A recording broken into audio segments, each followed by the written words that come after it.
Hello guys, कसे आहात तुम्ही सगळे? आज खूप बोर होत आहे यार. माझं तर स्वयंपाक करायचं पण मन करत नाही. बोर तर होतच आहे आणि गरमी किती वाढली आहे यार. तुमच्या इथे आहे की नाही? आत्ता तरी बघा ना, मार्च महिना चालू आहे तर गरमी एवढी वाढली. न जाणे मे महिन्यात तर काय होणार आहे. माणसाचा जीवच जायचा. आता काय आहे, मला तर भूक नव्हती, पण मिस्टरांसाठी तर बनवावंच लागेल ना. त्यांना उपाशी ठेवून थोडी चालणार आहे.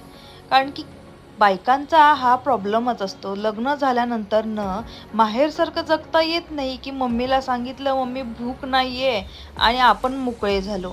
असं नाही ना होत. लग्न झाल्यानंतरचा प्रॉब्लेम हा बायकांनाच माहिती. जरी स्वतःला भूक नसलं, मन नसलं, तरी 4 गोष्टी हे कराव्याच लागतात. घरच्यांसाठी तर स्वयंपाक करावाच लागणार ना. आता सध्या मी आणि माझे मिस्टरच राहतो एकत्र. त्यामुळे आता मला जरी जेवायचं नसलं, माझं जरी मन नसलं, तरी मिस्टरांसाठी तर बनवावंच लागेल. म्हटलं चला योगिता, किती जरी बोर झालं तरी कामाला लागूया. मग मिस्टरांना विचारलं काय खायचं? तर म्हणले ऑमलेट आणि चपाती बनव. आता ऑमलेट आणि चपाती म्हणलं तर कणिक मळणं आलं. कणिक मळण्यापासून ते चपाती बनवणं आलं. म्हटलं चला चपात्या बनवून घ्याव्यात म्हणून चपात्या बनवून घेतल्या 2. इथे पटापट कामं करता करता म्हटलं का नाही तुमच्या सगळ्यांसोबत व्लॉग पण शेअर कराव्यात, थोड्या गप्पा पण माराव्यात, जेणेकरून माझंही मन रमेल. कारण की बोर झालं होतं ना गाईज. आता काय करणार? बाकी काय म्हणताय? तुमच्या इथे गरमी आहे की नाही नक्की कमेंटमध्ये सांगा. आता चपाती तर इथे बायकांचा प्रॉब्लेम असा असतो, की चपाती बनवण्यापर्यंत त्याची मेहनत तर ठीकच आहे. पण जर चपाती फुगली नाही, तर ते टेन्शन अलग असतं गाईज आणि हे टेन्शन फक्त बायकांना माहिती. आणि जागच्या जागी वस्तू ठेवणं ही बायकांची आदत असते. कारण की बायका जरी ते वस्तू जागच्या जागी आत्ता नाही ठेवले, तरी नंतर तर बायकांनाच करायचे आहेत. कारण की मिस्टर लोकं तर कोणतं ताटसुद्धा उचलत नाहीत. माझे मिस्टर तरी असेच आहेत. जाग्यावरचं ताटही उचलणार नाही, ते सुद्धा मलाच उचलावं लागेल. आता चपात्या तर करून झालेल्याच आहेत आपल्या. माझी चपाती पण चांगली झाली आहे गाईज, तुम्ही बघू शकता यार. मला पण स्वयंपाक येतो. चला गॅस बंद केलाय मी कारण की मला ना गाईज एक सवय आहे की मला जर मेस झालेलं असेल, घाण झालेली असेल, तर मी लगेच तिथल्या तिथे साफसफाई करते आणि मग पुढच्या कामाला लागते.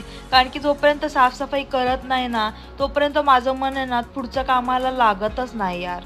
काय करू आदतशी आहे. आता म्हटलं बेसिंगपासला कचरा जो आहे, जो आपला ओला कचरा असतो, तो एका पिशवीमध्ये काढून घेतला, चांगली गाठ मारली कारण की त्याचा एक वेगळा उग्र वास येत असतो. बेसिंग साफ करून घेतलं, कारण की आता कचरा काढलाय तर घाण तर होणारच. कचरा डब्बा साफ करून घेतला, बेसिंग साफ करून घेतलं, हँडवॉश करून घेतलं आणि आता कचरा आता बाहेर टाकावाच लागेल ना डस्टबिनमध्ये. तू कुणाकुणाला अशी सवय आहे नक्की मला सांगा. बायकांना तर सवय असतेच कारण की जागच्या जागी वस्तू ठेवायची, साफसफाई करायची. पण माझ्यासारखी सवय कुणाकुणाला आहे नक्की कमेंटमध्ये सांगा. आता आपल्याला बनवायचं होतं ऑमलेट गाईज, ऑमलेट. आता मला तर अंडी जास्त आवडत नाही, पण कधीतरी ऑमलेट खायला काही हरकत वाटत नाही.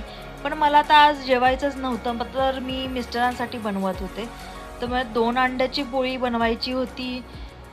तर अंड्यामध्ये मी टाकलंय मीठ, तिखट. तिखट तुम्ही म्हणजे मी दोन्ही तिखट यूज करते. तांबडं तिखट आणि घरचं तिखट. कारण की घरच्या तिखटाने एक वेगळीच चव येते अंड्याच्या पोळीला. तुम्ही जर टाकत नसताल, तर तुम्ही अंड्याच्या पोळीमध्ये घरचं तिखट टाकून बघा. खूप उत्तम चव येते. अंडं चांगलं हटवून घ्यायचं आहे. त्याच्यातलं जी चटणी आहे, मीठ आहे, ह्या गोष्टी आहे ना, तुम्ही जर एकत्र मिक्स करून नाही घेतलं, चांगलं हटलं नाही, तर ते एकाच जागी राहतं मीठ वगैरे आणि तेव्हा तुम्हाला पोळीमध्ये एकाच जागी दाताखाली येतं आणि ते खूप वेगळी चव देतं. आता अंड्याची पोळी करून घ्यायला आपण तेल टाकलेलं आहे. पोळी चांगली पसरून घेतलेली आहे. आता ह्याला आपल्याला शिजवून द्यायला लागेल थोडा वेळ, जशी मी शिजले. गरमी गाईज, गरम किती होतंय यार. तुमच्या इथे किती गरम होतंय मला नक्की सांगा. तुमच्या इथे एवढं गरम होतंय का? बायकांनाच माहिती आहे की किती स्ट्रगल करावा लागतो. गॅस पुढे तर उभा राहत पण नाही. कारण की उभा राहायचं म्हटलं की गॅसची गरमी, उन्हाळ्याची गरमी दोन्ही माणसं शिजून जातात यार. माझी पोळी तर झाली. हा डब्बा बघा ना यार, निघतच नव्हता. जसं की ह्याला चपाती बाहेर निघायचीच नाहीये अशी इच्छा होती की काय काय माहिती. आता नवऱ्याला वाढायचंय तर नीटच वाढावं लागेल. चपाती मोडून घेतली, त्यानंतर ना ताटामध्ये सर्व्ह केली. हे झाली माझी अंड्याची पोळी यार. हेल्दी जेवण आहे. तुम्ही पण हेल्दी जेवण करता का? माझा व्हिडिओ पूर्ण बघण्यासाठी थँक यू. आणि तुम्हाला नक्की व्हिडिओ आवडला असेल तर कमेंट करा, सबस्क्राईब करा. बाय.